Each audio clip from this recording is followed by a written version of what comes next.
Hey there, I'm Samara Lynn. I'm Senior Editor of MES Computing, and welcome to MES Interviews. I am delighted to introduce Tim Tipton Jr. Tim is a member of our MES Leadership Coalition of mid-market IT executives, and we are thrilled to have him on today. Tim, hello, and thank you so much for joining us.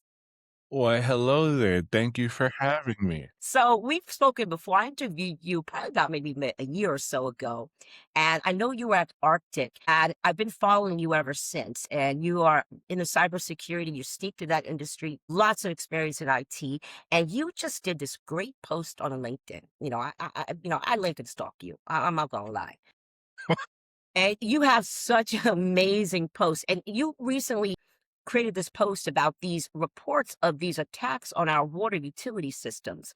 And now, so much of the conversation has been on who's doing it, which the reports are alleging it's coming from Iran as part of this conflict that the United States is involved in. But you had a different take. But before we get started about that, I want the audience to know just your experience. Tell us briefly about your background and what you're currently doing at Arctic. Of course, I appreciate you.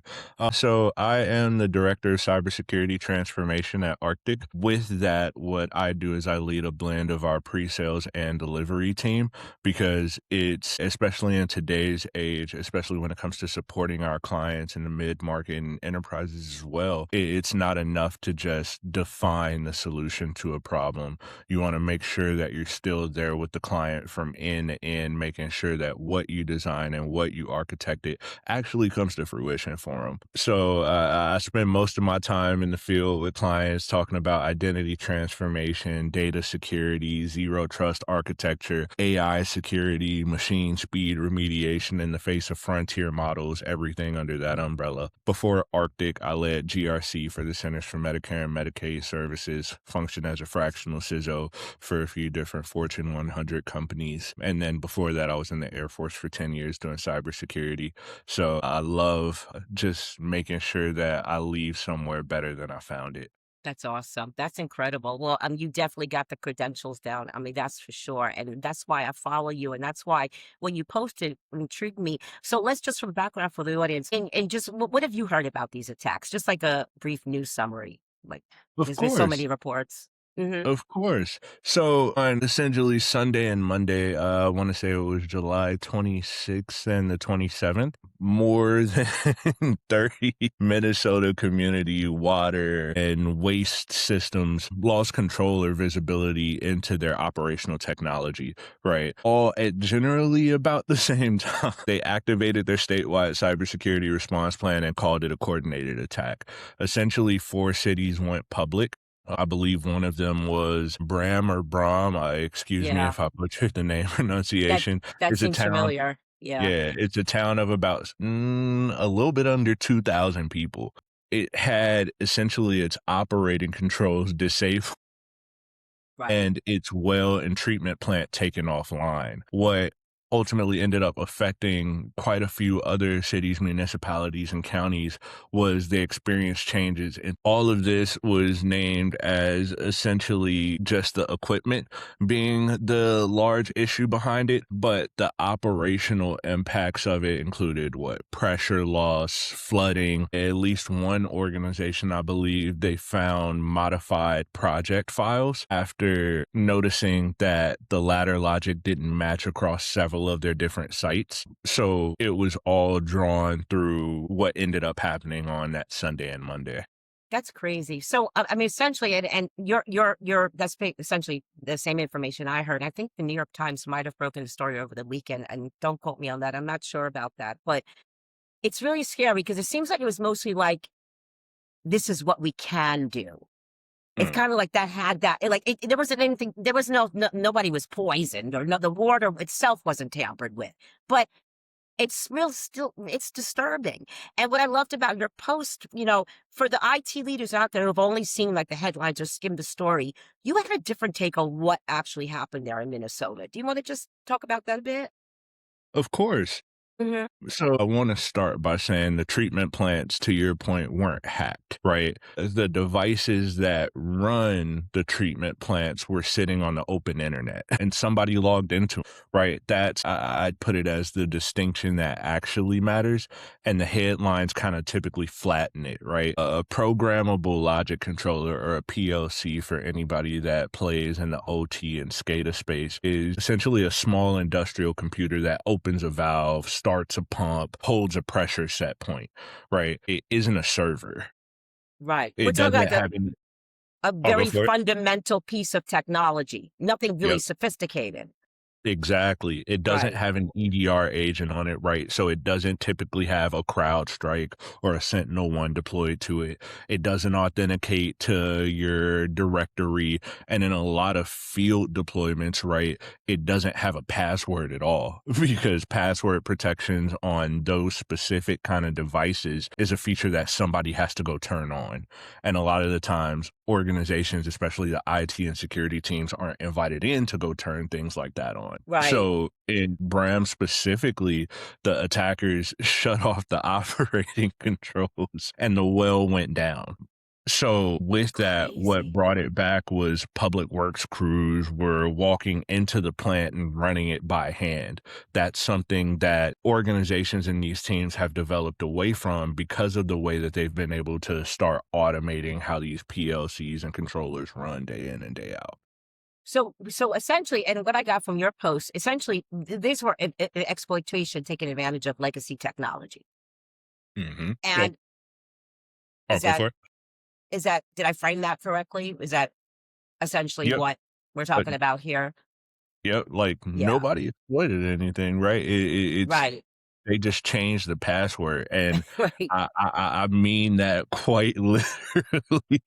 On a micrologics controller, setting a password is essentially what we would consider an administrative function that the device offers to whoever can reach it, right? So that's like me saying, "Hey, there's no coming in my house unless I invite you into my house, but I don't have a Right. front door on my home." Right. Right? Right. If I don't have a front door on my home, I'd hope that you do as I ask and wait for me to invite you in, but again, I don't have a front door. Right. But these things were still facing the internet. Yep. That's how they So got access to them. exactly. So if the device is on a public IP and password protection wasn't enabled for it, then an attacker on the other side of the world has the same administrative rights to it as a plant operator does because the device has no way to tell them apart. So the attackers use the product as it was designed. They enabled the password, set it to something that the utility team didn't know, and change the IP address so that way the device would fall off of the utilities network. So that's why they had to go in the plant and do everything manually. That's essentially a loss of view. In some cases, it's a loss of control. The equipment never failed and no code was defeated. It literally was just changing the password. That's crazy. And I think what really struck me about this was a lot of these facilities, they're mid-sized businesses. I mean, they're not little tiny and they're not global corporations. So they have budget constraints. And a lot of times they don't have the funds to update all of that infrastructure. So they're targets. They really are. And that's what turns it from, just security being a nice to have and collaborating between the IT or OT teams and the security team goes from, hey, we'd hope to do this at some point in the future, but we can't right now because we have ops to focus on.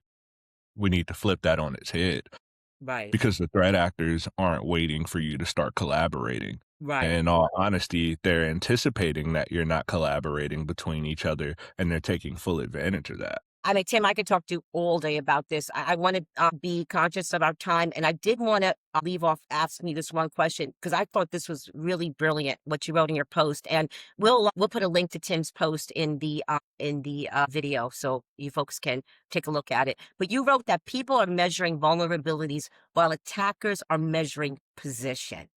What does that mean? And how should IT leaders think differently about cyber risks because of that? Of course.